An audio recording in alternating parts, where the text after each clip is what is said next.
भाग 2. एका मुलीवरचा स्वतःवरचा विश्वास. त्यानंतर पूर्ण शाळा सहलीला गेली.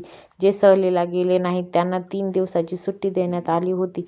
रुपालीने 3 दिवस आईसोबत कामाला जात होती. कामावरून आल्यावर तिची आई स्वयंपाक करत असायची.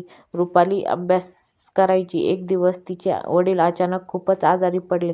जे आजारी पडल्यामुळे हॉस्पिटलमध्ये नेण्याच्या आधीच त्यांचे निधन झाले. रुपालीच्या वडिलांचे निधन झाल्यामुळे तिच्या आईवर आणि तिच्यावर खूप मोठं संकट कोसळलं होतं. रुपालीच्या शाळेत जाऊ शकली नाही. त्यानंतर तिची आई रुपालीला एक दिवस म्हणाली, "तू शाळेत जायला सुरुवात कर. जे झालं ते कधी ना कधी होणारच होतं. तू तुझ्या आयुष्यात काहीतरी कर." रुपालीने तिच्या आईचं ऐकलं. तिथून पुढे तिने शाळेत जायला निर्णय घेतला. तो निर्णय एक दिवस आला.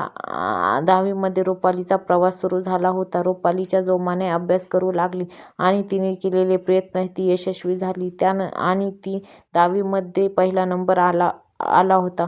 पहिला नंबर 10वी मध्ये आल्यामुळे तिचा सत्कार होऊ लागला. आपल्या मुलीचा सत्कार सन्मान होतोय हे पाहून आईच्या डोळ्यात अश्रू होते. आईला खूप आनंद झाला.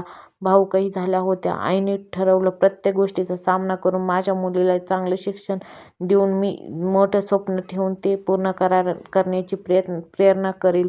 रुपालीने 10वीच्या सुट्टीत तिने ठरवलं, क्षणभर वेळ वाया न घालता पुढच्या तयारीला तिला करायची होती. MSc-ITचा कोर्स करायला आहे. पैसे नसल्यामुळे ती आईला काही न बोलता शांत बसली. आईला म्हणाली, "मी कुठेतरी काहीतरी काम शोधते." आई म्हणाली, "ठीक आहे." रुपालीने एक बिझनेसमॅनच्या घरी भांडे धुण्याचे काम सुरुवात केली. काम करताना तिला मध्ये 2 तासाची जेवणाची सुट्टी असायची. त्यामध्ये तिने ठरवलं MSc-ITचा कोर्स करून घेऊ. रुपालीने MSc-ITचा कोर्स आणि काम दोन्ही केलं. त्यानंतर तिने 11वी-12वी केली. 11वी-12वी तिने आर्ट्समध्ये केलं. त्यानंतर तिला छान मार्क्स मिळाले. त्यानंतर तिला पुढच्या शिक्षणासाठी पुण्याला जायचं होतं. तिनं आईला विचारलं, "मी पुढच्या शिक्षणाला पुण्याला जाऊ का?" तिची आई म्हणाली, "जा आणि अभ्यास कर. तुला पैसे लागले तर मी देईल. माझी तुला पूर्ण साथ आहे." रुपालीने आता पुण्याला जाण्याचा निर्णय घेतला होता.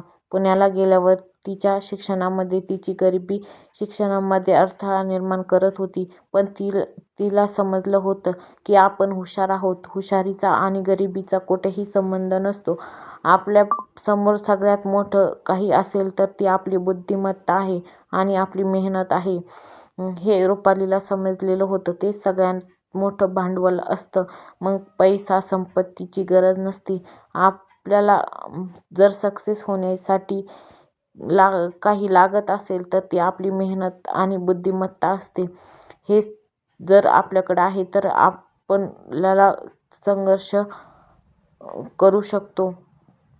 हे रुपालीला समजलेलं होतं. आपल्या परिस्थितीचे बाऊ कधीच होऊ दिला नाही.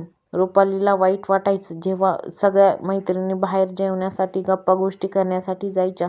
पण तिला जाता येत नव्हतं पैसे नसल्यामुळे. पण रुपालीच स्वतःला बोलायची, "ठीक आहे, ही गरिबी माझ्या वाट्याला आलीये. हे बदलण्यासाठीच मला कलेक्टर व्हायचं आहे."